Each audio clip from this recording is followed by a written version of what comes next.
जय श्री कृष्ण। श्रीमद् भगवत गीता एवं यथार्थ गीता के मिलित स्वरूप के अंतर्गत समस्त 18 अध्यायों का संक्षिप्त में वर्णन। हे कृष्ण करुणा सिंधो दीनबंधो जगतपते गोपेश गोपिका कांत राधा कांत नमोस्तुते। हे कृष्ण, आप दुखियों के सखा तथा सृष्टि के उद्गम हैं। आप गोपियों के स्वामी तथा राधा रानी के प्रेमी हैं। मैं आपको सादर प्रणाम करती हूँ।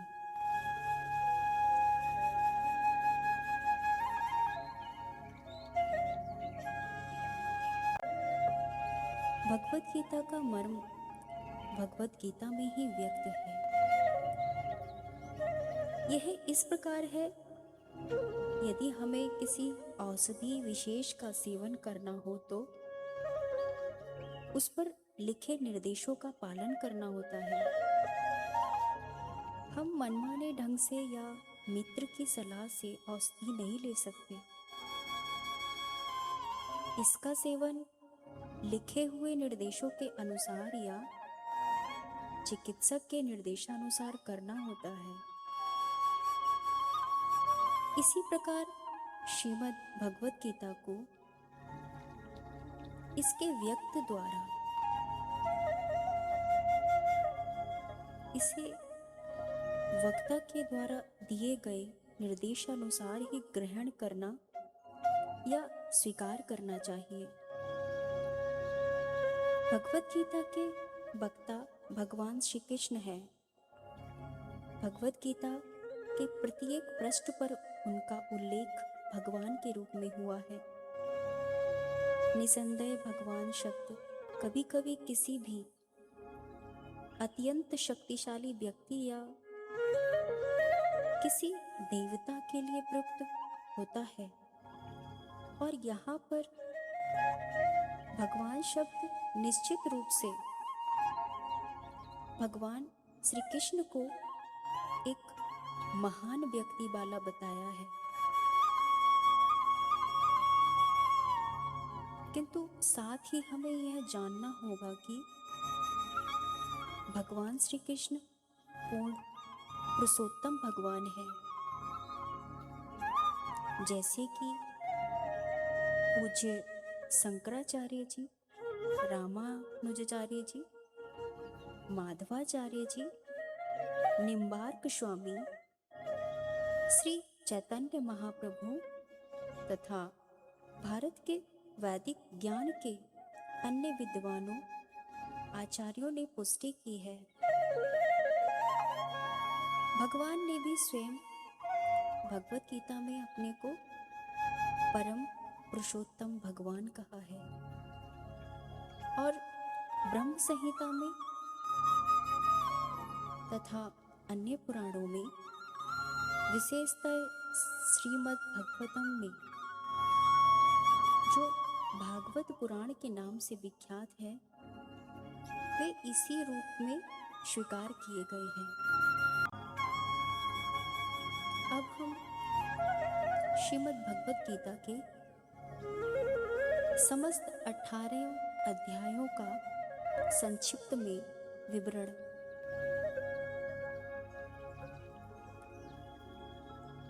अध्याय 1,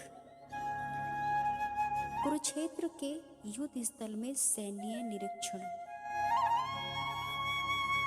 शक्तिशाली योद्धा अर्जुन युद्धाभिमुख विपक्षी सेनाओं में अपने निकट संबंधियों, शिक्षकों तथा मित्रों को युद्ध में अपना अपना जीवन उत्सर्ग करने के लिए उद्यत देखता है। वह शोक तथा करुणा से अभिभूत होकर अपनी शक्ति खो देता है। उसका मन मोहग्रस्त हो जाता है और वह युद्ध करने के अपने संकल्प को त्याग देता है। अध्याय 2 गीता का सार। अर्जुन शिष्य रूप में कृष्ण की शरण ग्रहण करता है और कृष्ण उससे नश्वर भौतिक शरीर तथा नित्य आत्मा के मूलभूत अंतर की व्याख्या करते हुए अपना उपदेश प्रारंभ करते हैं। भगवान उसे देहांतरण की प्रक्रिया, परमेश्वर के निष्काम सेवा तथा शुद्ध स्वरूप प्रसिद्ध व्यक्ति के गुणों से अवगत कराते हैं। अध्याय 3 कर्मयोग है। इस भौतिक जगत में हर व्यक्ति को किसी न किसी प्रकार के कर्म में प्रवृत्त होना पड़ता है, किंतु यही कर्म उसे इस जगत से बांधते या मुक्त कराते हैं। निष्काम भाव से परमेश्वर की प्रसन्नता के लिए कर्म करने से मनुष्य कर्म के नियम से छूट सकता है और आत्मा तथा परमेश्वर विषय दिव्य ज्ञान प्राप्त कर सकता है। अध्याय 4 दिव्य ज्ञान। आत्मा, ईश्वर तथा इन दोनों से संबंधित दिव्य ज्ञान शुद्ध करने तथा मोक्ष प्रदान करने वाला है। ऐसा ज्ञान कर्म योग का फल है। भगवत गीता के प्राचीन इतिहास इस भौतिक जगत में बारंबार अपने अवतरण की महत्ता तथा गुरु के पास जाने की आवश्यकता का उपदेश देते हैं। अध्याय 5 कर्म योग। कृष्ण भावना भावित कर्म। ज्ञानी पुरुष दिव्य ज्ञान की अग्नि से शुद्ध होकर बाह्य सारे कर्म करता है, किंतु अंतर में उन कर्मों के फल का परित्याग करता हुआ शांति, विरक्ति, सहिष्णुता, आध्यात्मिक दृष्टि तथा आनंद की प्राप्ति करता है। अध्याय 6 ध्यान योग। अष्टांग योग मन तथा इंद्रियों को नियंत्रित करता है और ध्यान को परमात्मा पर केंद्रित करता है। इस विधि की परिणति समाधि में होती है। अध्याय 7 भगवत ज्ञान। भगवान कृष्ण समस्त कारणों के कारण परम सत्य है। महात्मा गण भक्ति पूर्वक उनकी शरण ग्रहण करते हैं, किंतु अपवित्र जन पूजा के अन्य विषयों की ओर अपने मन को मोड़ देते हैं। अध्याय 8 भगवत प्राप्ति। भक्ति पूर्वक भगवान कृष्ण का आजीवन स्मरण करते रहने से और विशेषतः मृत्यु के समय ऐसा करने से मनुष्य परम धाम को प्राप्त करता है। अध्याय 9 परम गुह्य ज्ञान। भगवान श्री कृष्ण परमेश्वर है और पूज्य है। भक्ति के माध्यम से जीव उनसे शाश्वत संबंध है। शुद्ध भक्ति को जागृत करके मनुष्य कृष्ण के धाम को वापस जाता है। अध्याय 10 श्री भगवान का ऐश्वर्य है। बल, सौंदर्य, ऐश्वर्य या उत्कृष्टता प्रदर्शित करने वाली समस्त अद्भुत घटनाएं, चाहे वो इस लोक में हो या आध्यात्मिक जगत में, कृष्ण की दैवीय शक्तियों एवं ऐश्वर्यों की आंशिक अभिव्यक्तियां हैं। समस्त कारणों के कारण स्वरूप तथा सर्वस्वरूप कृष्ण समस्त जीवों के परम पूजनीय है। अध्याय 11 विराट स्वरूप।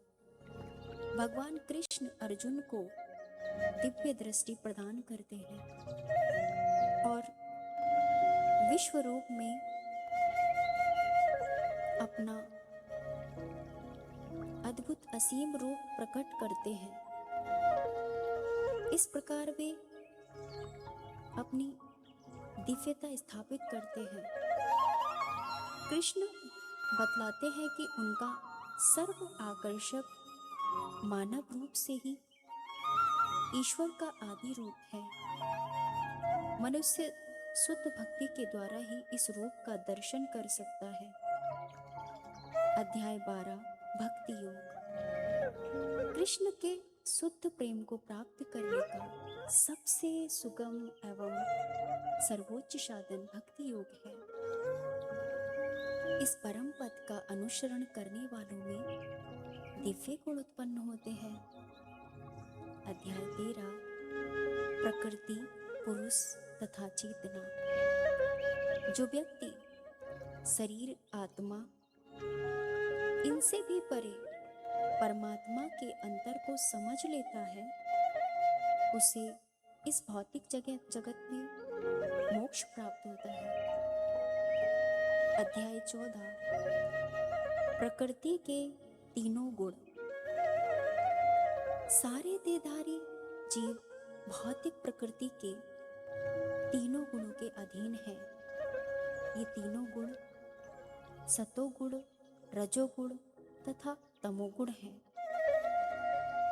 कृष्ण बतलाते हैं कि ये गुण क्या है, ये हम पर किस प्रकार क्रिया करते हैं, कोई इनको कैसे पार कर सकता है और दिव्य पद को प्राप्त व्यक्ति के कौन कौन से लक्षण हैं। अध्याय 15 पुरुषोत्तम योग।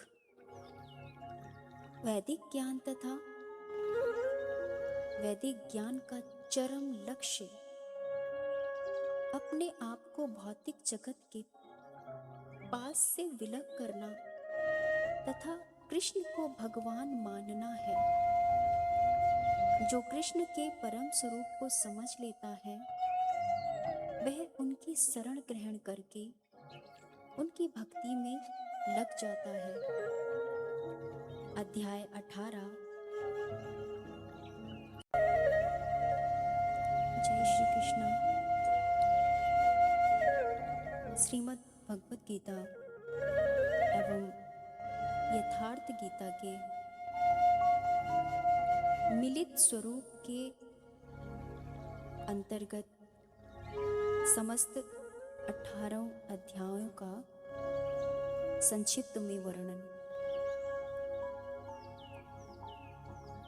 हे कृष्ण करुणा सिंधो दीनबंधो जगतपते गोपेश गोपिका कांत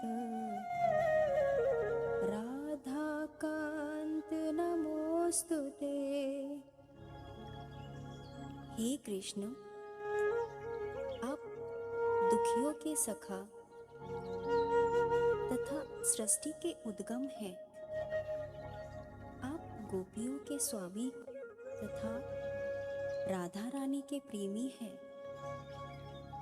मैं आपको सादर प्रणाम करती हूँ। अध्याय 16 देवी तथा आसुरी स्वभाव।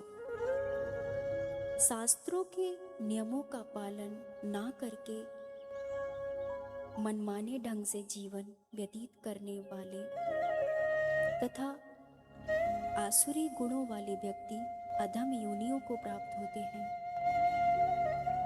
और आगे भी भवबंधन में पड़े रहते हैं। किंतु दैवी गुणों से संबंध और संपन्न तथा शास्त्रों को आधार मानकर नियमित जीवन बिताने वाले लोग आध्यात्मिक सिद्धि प्राप्त करते हैं। अध्याय 17 श्रद्धा के विभाग। भौतिक प्रकृति के 3 गुणों से 3 प्रकार की श्रद्धा उत्पन्न होती है। रजोगुण श्रद्धा तथा तमोगुण में श्रद्धा पूर्वक किए गए कर्मों से अस्थायी फल प्राप्त होते हैं, जबकि शास्त्र समस्त विधि से सतोगुण में रहकर समस्त संपन्न कर्म हृदय को शुद्ध करते हैं। ये भगवान कृष्ण के प्रति शुद्ध श्रद्धा तथा भक्ति उत्पन्न करने वाले होते हैं। अध्याय 18 उपसंहार संन्यास की सिद्धि है। कृष्ण वैराग्य का अर्थ और मानवीय चेतना तथा कर्म पर प्रकृति के गुणों का प्रभाव समझते हैं। वे ब्रह्मा, अनुभूति, भगवत गीता की महिमा तथा भगवत गीता के चरम निष्कर्ष को समझाते हैं। यह चरम निष्कर्ष यह है कि धर्म का सर्वोच्च मार्ग भगवान कृष्ण की परम शरणागति है, जो पूर्ण प्रकाश प्रदान करने वाली है और मनुष्य को कृष्ण के नित्य धाम को वापस जाने में समर्थ बनाती है। विश्व गुरु भारत सृष्टि का आदिशास्त्र।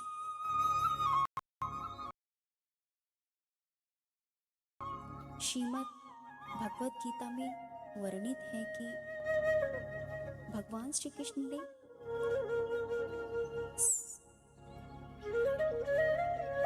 श्रीमद् भगवत गीता को सूर्य देवता से भी कहा था। इमं विवस्वति योगम, भगवान श्री कृष्ण ने कहा, इस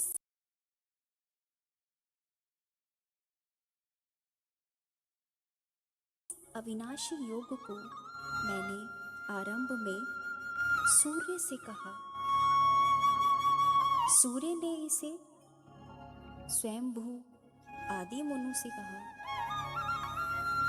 आदि मनु ने के अर्थात गीता ही आदि शास्त्र है, जिसके अनुसार एक परमात्मा ही सत्य है,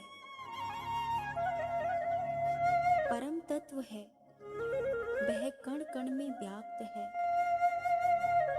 योग साधना के द्वारा वह परमात्मा दर्शन, स्पर्श और प्रवेश के लिए सुलभ है। भगवान द्वारा उपदिष्ट वह आदि ज्ञान वैदिक ऋषियों से लेकर अधावधि अक्षुण्ण रूप से प्रभावित है। श्री कृष्ण के आशय को हृदयंग न कर पाने का मूल कारण है कि वे एक योगी थे। श्री कृष्ण जिस स्तर की बातें करते हैं, क्रमशः चलकर उसी स्तर पर खड़े होने वाला कोई महापुरुष ही अक्षर से बता सकेगा कि श्री कृष्ण ने जिस समय गीता का उपदेश दिया था, उस समय उनके मनोगत भाव क्या थे? मनोगत समस्त भाव कहने में नहीं आते, कुछ तो कहने में आ पाते हैं, कुछ भाव भंगिमा से व्यक्त होते हैं और शेष पर्याप्त क्रियात्मक है, जिन्हें कोई पथिक चलकर ही जान सकता है। जय जय राधे कृष्ण। अध्याय 16।